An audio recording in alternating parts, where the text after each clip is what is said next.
पिछले 48 घंटों में जो कुछ नेपाल में हुआ उसने सबको हैरान कर दिया। सोशल मीडिया बैन के बाद कैसे वहां हिंसा भड़की। काठमांडू से शुरू हुई इस चिंगारी ने पूरे नेपाल को अपने कब्जे में लिया। हर तरफ हिंसा, तोड़फोड़ और आगजनी से पूरा नेपाल जल उठा। संसद जल गया, राष्ट्रपति भवन जल गया, पीएम को इस्तीफा देकर भागना पड़ा।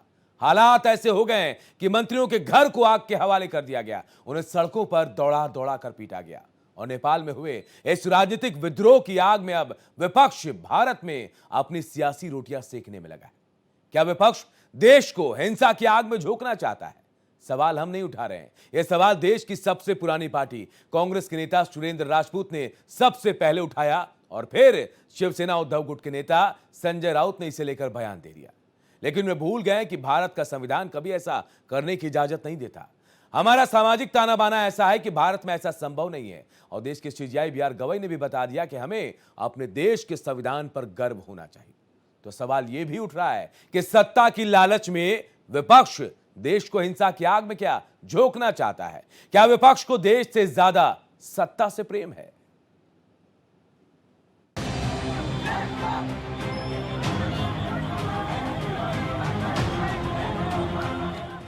एक तरफ जहां नेपाल हिंसा की आग में झुलस रहा है, तो वहीं दूसरी तरफ भारत में विपक्षी पार्टियां उसकी आग में सियासी रोटियां सेकने में जुट गई हैं। नेपाल हिंसा को लेकर शिवसेना उद्धव गुट के नेता संजय राउत ने नेपाल जैसे हालात भारत में होने को लेकर विवादित बयान दिया। इस पर सियासी घमासान शुरू हो गया है।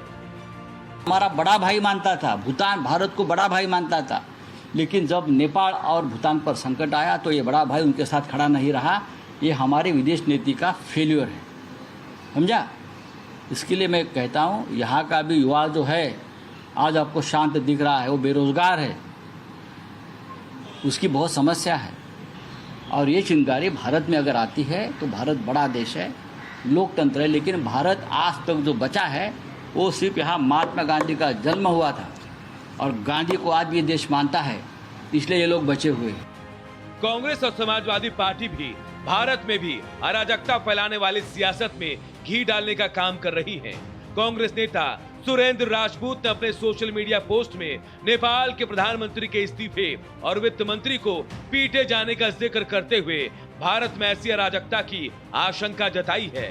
विपक्ष की इस मानसिकता पर बीजेपी ने जोरदार प्रहार किया है। इस पूरे हिंसक वातावरण को भारत में भी लाना चाहिए, इस प्रकार के टोन के साथ इंडिया गठबंधन के लोगों ने अपने अपने बयान देने शुरू किए। आरजेडी के नेता तेजस्वी यादव कहते हैं कि याद रखिएगा, नेपाल के बगले में बिहार है, कुछ भी हो सकता है। मतलब नेपाल जैसा बिहार में आप हिंसा भड़काना चाहते हैं। यह पहला मौका नहीं है जब मोदी विरोध को लेकर विपक्ष ने देश विरोधी बयान दिया। लेकिन सवाल उठता है कि जब नेपाल नाजुक दौर से गुजर रहा है तो ऐसे में देश में एकजुट रहने की जरूरत है। लेकिन विपक्ष नेपाल की चिंगारी से अपनी राजनीति को चमकाने की कोशिश कर रहा है।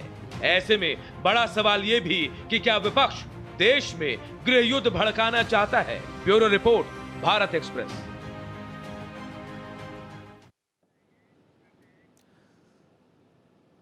तो नेपाल के जो हालात हैं, क्या उससे भारत को जोड़ा जा सकता है?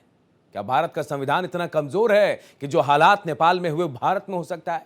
कई सवाल ऐसे हैं और सवाल ये भी कि आखिर विपक्ष को ऐसे कहने की जरूरत क्यों पड़ गई? भारत का सवाल देखिए, हम आपको एक बार बताते हैं क्या विपक्ष को अराजकता पसंद है, क्योंकि जैसे सवाल किए गए हैं उससे यही लग रहा है। देश को हिंसा की आग में झोंकना विपक्ष चाहता है क्या? यह भी सवाल है। क्या विपक्ष को संविधान से ज्यादा सत्ता से प्रेम है? सवाल नंबर 4, विपक्ष का मोदी से नफरत है, लेकिन देश से इतना विरोध क्यों? क्या भारत को नेपाल बनाना चाहता है विपक्ष? ये वो तमाम सवाल जिनका जवाब आज हम ढूंढेंगे और हमारे साथ तमाम मेहमान भी, जो एक पैनल है वो पैनल भी हमारे साथ जुड़ेगा, जिसके जरिए हम जानने की कोशिश करेंगे कि नेपाल का कितना इंपैक्ट भारत में दिख सकता है या फिर नहीं दिखेगा। आखिर विपक्ष को ऐसा क्यों लग रहा है कि इसका असर जो है भारत में भी पड़ सकता है? क्योंकि विपक्ष सवाल उठा रहा है। सवाल यह कि भारत में भी स्थिति वैसी है, ऊपर से सब कुछ ठीक है लेकिन अंदर खाने जो है वो दिख नहीं रहा है।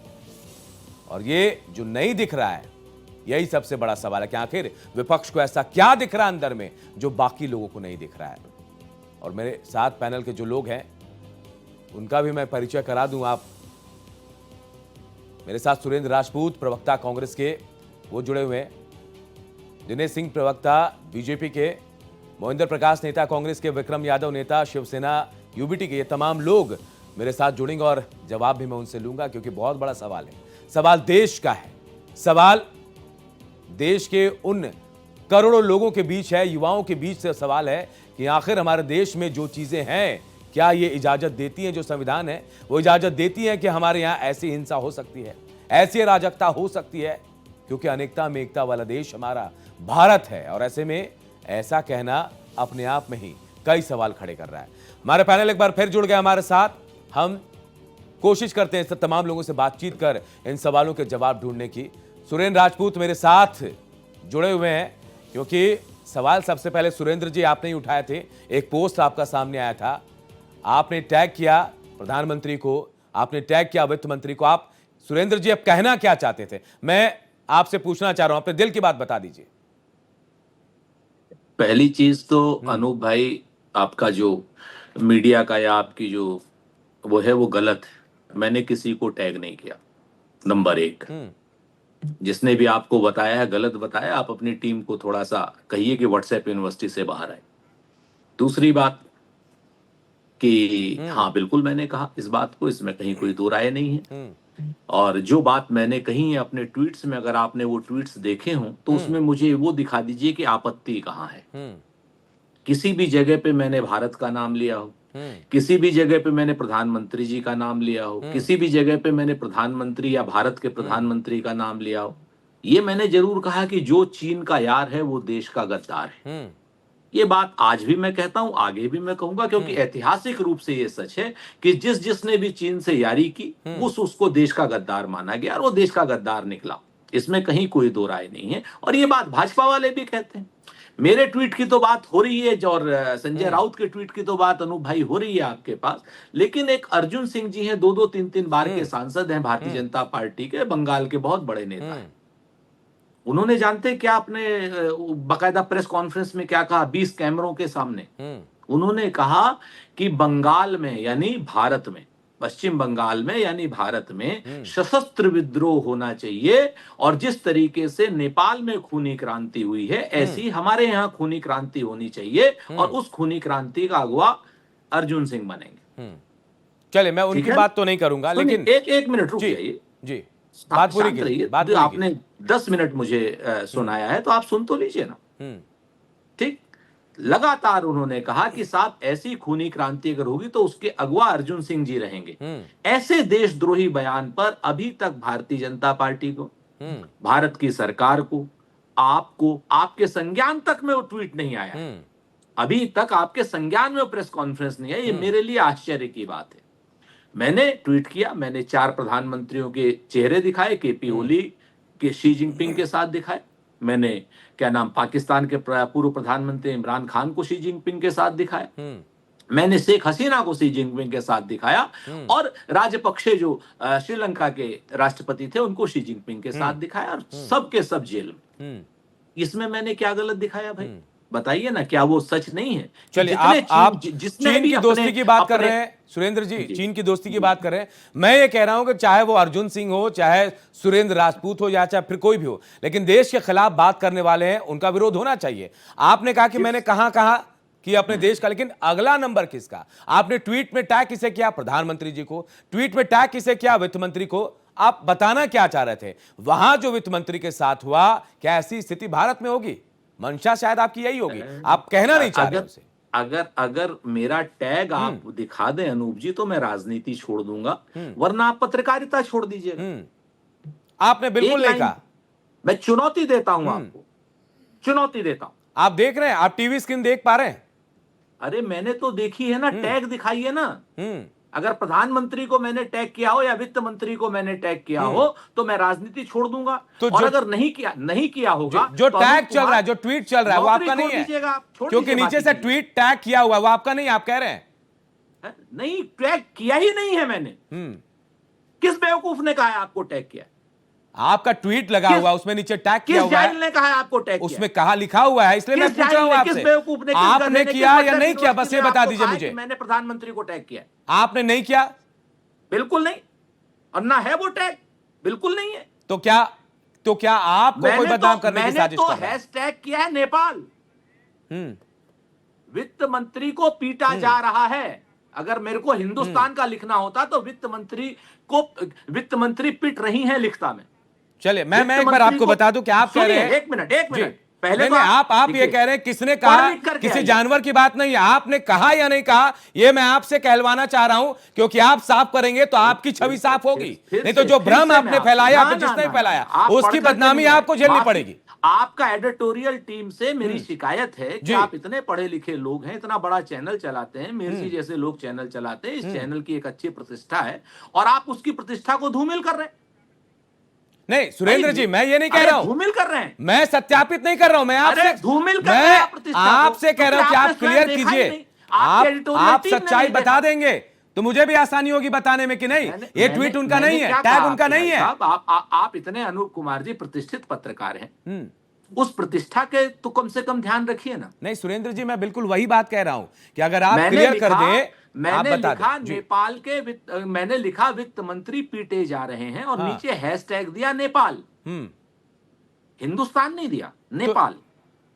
ये अगला नंबर आपका है सुरेंद्र जी, अगला नंबर आपका है, बिल्कुल। कहा किसको टैग किया? कहीं प्रधानमंत्री यही मैं पूछ रहा हूं, जो आप नहीं बोल पाए, भाजपा को टैग किया है, बताइए ना किसको टैग किया? मैं यही पूछ रहा हूं, अगला नंबर आपका किसी को तो टैग किया होगा, किसी को दिमाग में आया होगा कि भाई किसी को टैग नहीं किया।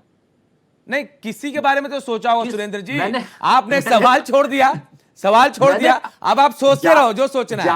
जाकी रही भावना जैसी, प्रभु मूरत देखी तिन तैसी। लेकिन आप लोग अगर जो सत्ता समर्थक मीडिया है, वो सत्ता समर्थक मीडिया अगर प्रधानमंत्री जी को देखना चाहता है उस जगह पर, तो वो प्रधानमंत्री जी को देख रहा है। नहीं, मीडिया नहीं चाहता है।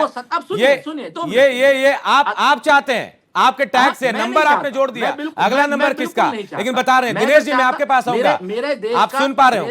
सुनिए, अब आप ध्यान से सुन लीजिए दिनेश जी, आप सुन पा रहे हैं?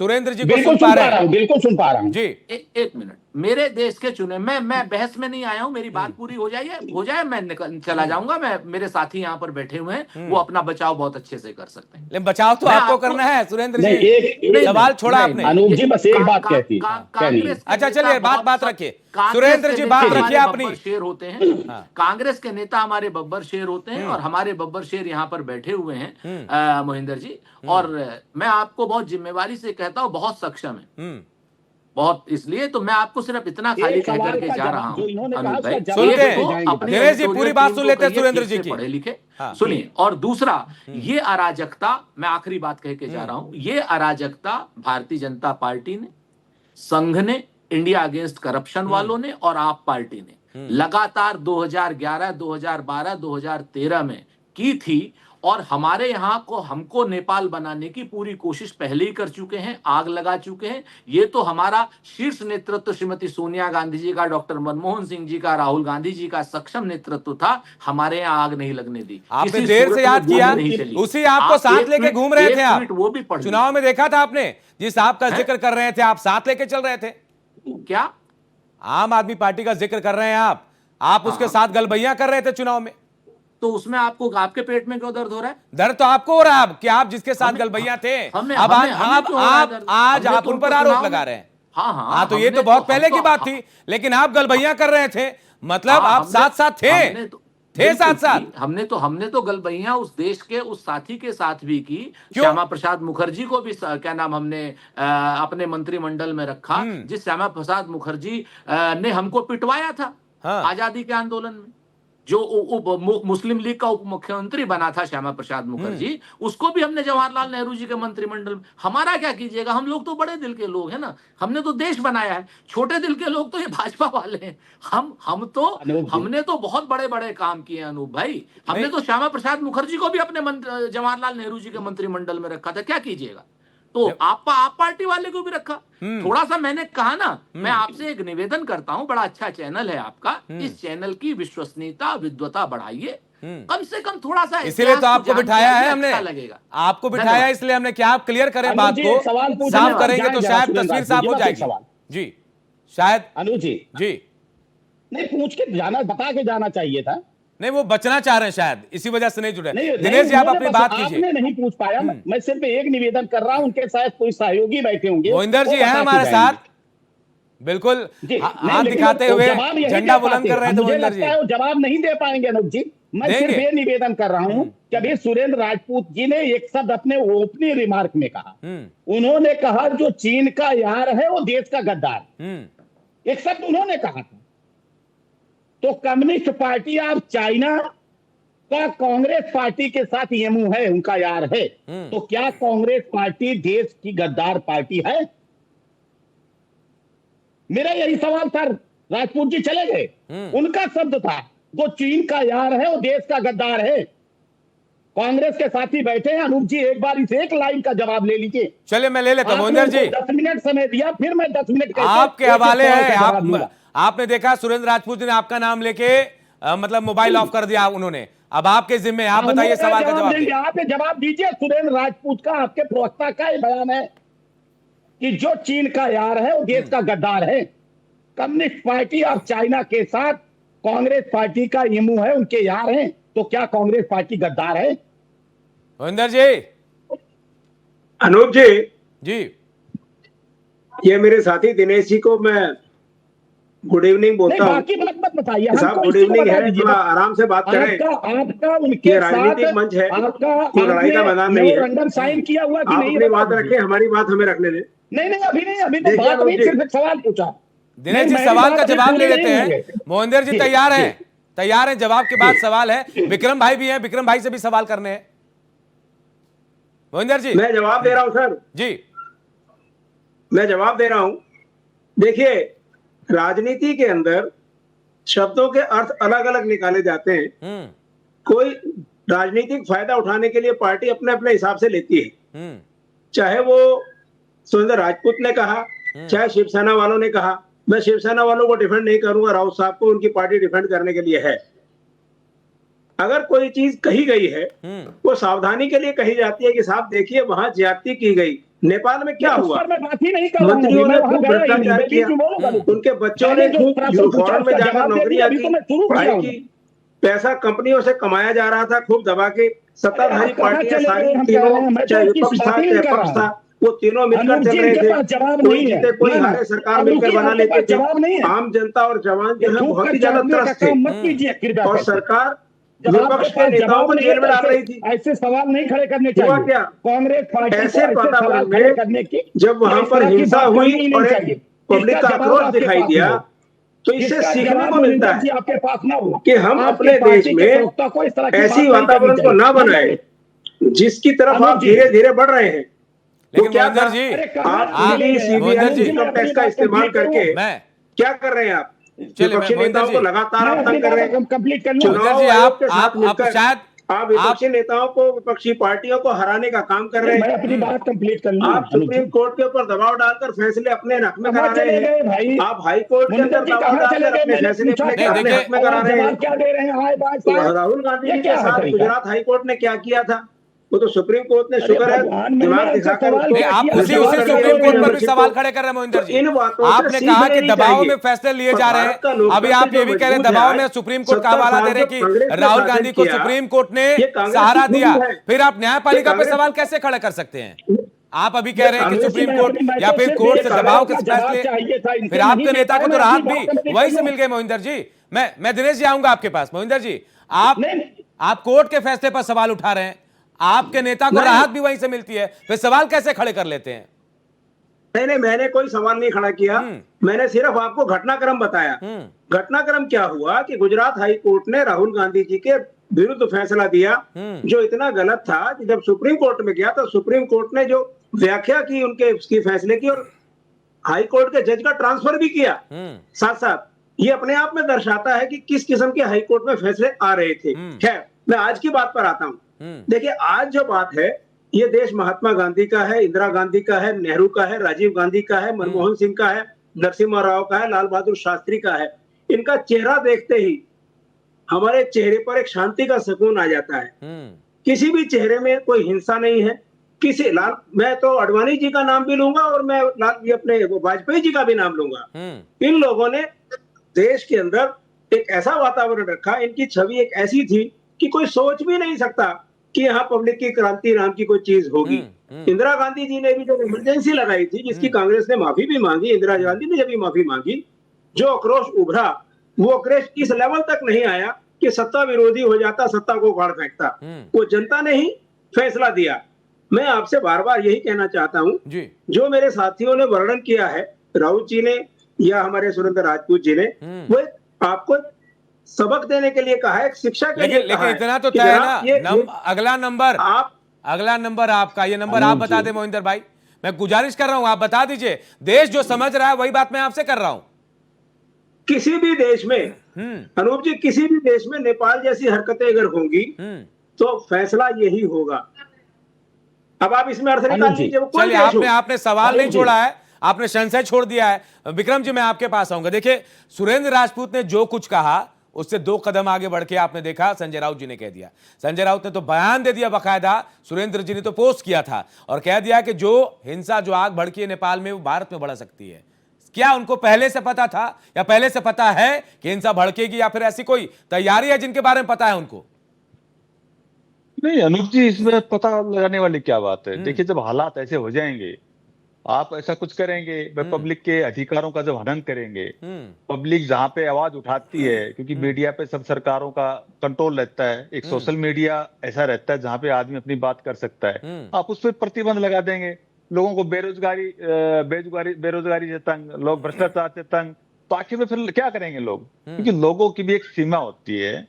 जिस प्रकार से आपने देखा होगा, कई बार ये जो वाइल्ड लाइफ के चैनल आते हैं, इसमें जब जंगली जानवर अगर शेर के सामने जेबरा भी आ जाता है तो लास्ट मोमेंट में वो भी हिंसक हो जाता है।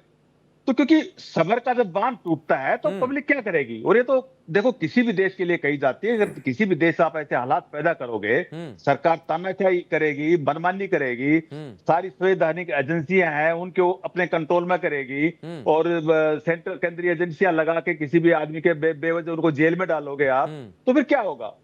आप सरकार चुन के, पब्लिक चुन के भेजती है, अब उन सरकारों को आप तोड़ करके आप अपने हिसाब से सरकारें चलाओगे तो पब्लिक कहां जाएगी फिर? तो देखिए, ये हालात किसी भी देश के लिए अच्छे नहीं है, और जिस प्रकार से कभी भी आज तक किसी देश में ऐसे हुआ है, वहां पे ऐसा हुआ है, और कोई भी तानाशाह, उसका यही हाल होता है। और तानाशाह एक बार, तानाशाह को अगर ऐसा हो जाता है तो तानाशाह फिर कम बैक नहीं करता है। तो मैं तो चाहता हूं कि हमारे देश में ऐसा ना हो, चीजें सही हो। इन चीजों पे जो आज चल रहा है देश में, कहीं वोटिंग, जैसे वोट चोरी का मामला चल रहा है, जो भी चीजें सामने आई हैं, तो ऐसी चीजें ना हो, साफ सुथरी सरकारें बने, लोगों के अधिकारों का ख्याल रखा जाए, कोई ऐसी बात ना हो जिससे पब्लिक भड़के। पब्लिक के अधिकारों की रक्षा करनी चाहिए, लोगों की सुरक्षा की रक्षा करनी चाहिए। आज सरकार कहती है भाई लोग सुरक्षित हाथों में, लेकिन क्या सुरक्षित हाथों में? बाहर से आकर के 6 आतंकवादी हमारे एक टूरिस्ट पॉइंट के ऊपर हमारे 26 माँ बहनों के सिंदूर उजाड़ जाते हैं, उनके सामने पर किस प्रकार से नंगा कर करके मार के जाते हैं। कहाँ गए वो 6 आदमी? वो कहाँ गए आप मुझे बताइए? जमीन निकल गई, आसमान निकल गया। अरे अगर आप इतना डंका, चलिए, आपने विक्रम भाई, आपने देखा क्या हुआ? ऑपरेशन सिंदूर हुआ, आपने देखा ऑपरेशन सिंदूर हुआ उसके बाद। लेकिन मुझे ऐसा लगता है कि चाहे कांग्रेस हो, चाहे आप उद्धव ठाकरे की गुट की पार्टी हो, आपके नेता ने बयान दे दिया, आप डिफेंड करते रहिए। महेंद्र साहब, आप और विक्रम जी, आप डिफेंड करते रहिए, ऐसा लग रहा है। उन्होंने एक सवाल छोड़ दिया, एक सवाल छोड़ दिया, अगला नंबर किसका? भारत का नंबर अगला। ये 2 बातें हैं। मैं विक्रम जी आपके पास लौटूंगा। मैं दिनेश जी आपके पास आता हूं। कांग्रेस और जो यूबीटी के साथी है मेरे, दोनों ने बड़े सवाल उठाए हैं। और सवाल ये कि जो सवाल उद्धव ठाकरे, माफ कीजिएगा, संजय राउत और राजपूत साहब ने जो सवाल उठाए थे, उन सवालों का जवाब इन्होंने दिया कि उन्होंने इस लहजे में कहा, इससे लेकर कहा जो बेरोजगारी है। क्या ऐसा है, आपको लग रहा है? अनूप जी, सुरेंद्र जी से लेके मुनिंदर जी से लेके कम से कम ये लोग 15 मिनट बोले हैं। तो आपसे निवेदन है, मुझे मैं तो एक सवाल सिर्फ पूछ के अपनी बात छोड़ दिया था, जिसका जवाब नहीं दिया। सुरेंद्र जी निकल गए पतले रास्ते से। सवाल उठाना आसान, उसका जवाब देना नहीं। आज स्थिति अनूप जी क्या हो गई इस देश में विपक्षी पार्टियों की, कि सारे लोकतांत्रिक तरीकों से प्रयास करके आज विपक्ष हताश और निराश हो चुका है और ये भारतीय जनता पार्टी और मोदी जी की बढ़ती हुई लोकप्रियता को कहीं कम नहीं कर पाते। बड़ा प्रयास कर लिया, सत्ता की छटपटाहट, इनकी बेचैनी, अभी जो आप कह रहे थे ना, इतने बेचैन है सत्ता के लिए कि ये देश को बेचैन कर देना चाहते हैं। कहते हैं कि अगला नंबर जो है वो भारत का हो जाएगा, ये बेचैन करना चाहते हैं। लेकिन हिंदुस्तान की जनता, सुनिएगा, बीच में आपके बीच नहीं बोला, लेकिन भारत देश की जनता इतनी जागरूक है, हमारे संविधान में इतनी ताकत है कि पहले सुनिए, बकवास मत करिए कृपया करके। मैंने आपको सुना, आपने जो कहा मैंने सुना, एक शब्द मैंने आपके बीच में नहीं बोला। अभी मैं बोलने शुरू हुआ कि आप बीच में बोलना शुरू करें। आपने सारे लोकतांत्रिक तरीकों को आपने आजमा लिया, लेकिन उसके बाद भी आपकी दाल नहीं गली। अब आप क्या काम कर रहे हैं? पहले आपने इस देश की सभी संवैधानिक संस्थाओं पर आपने सवाल किया, चाहे वो इलेक्शन कमीशन हो, चाहे वो सुप्रीम कोर्ट हो, कोई भी संस्था इन्होंने छोड़ी नहीं जिस पर सवाल ना खड़ा किया हो। आज ये लोग अभी चर्चा कर रहे हैं अराजकता फैलाने वाली कांग्रेस पार्टी, जिन्होंने 1984 में भी नाम गिना रहे थे अपने प्रधानमंत्रियों का, 1984 में क्या हालात कर दिए थे आपको पता है? कैसे आपने मीडिया में सेंसर लगा दिया, कैसे दिनेश जी, मोहिंदर जी, विक्रम जी, समय की थोड़ी कमी है और वक्त बहुत ज्यादा इजाजत मुझे नहीं दे रहा कि मैं आप सबसे सवाल करूं। मेरा सवाल कुछ और था, आप कहीं और लेकर जा रहे थे इसे, शायद कहीं मुद्दा भटका रहे थे। लेकिन सबसे बड़ा सवाल देश को लेकर है। जो बातें अभी जो बयान में सामने आ रही थी, उसके बाद सवाल ये भी उठ रहे हैं कि क्या ऐसा भारत में हो सकता है? संभावना ही नहीं है। हमारा संविधान इतना मजबूत है, कहीं से कोई ऐसी इजाजत नहीं देता। और ये नया भारत है और जो देश के अंदर और बाहर रह रहे देश को तोड़ने वाली ताकतों से निपटना भी जानती है। और ये वो देश है जिसकी सामाजिक समरसता ऐसी कि ऐसा होना संभव नहीं। बहुत बहुत शुक्रिया मेरे साथ इस चर्चा में जुड़े रहे आप। धन्यवाद।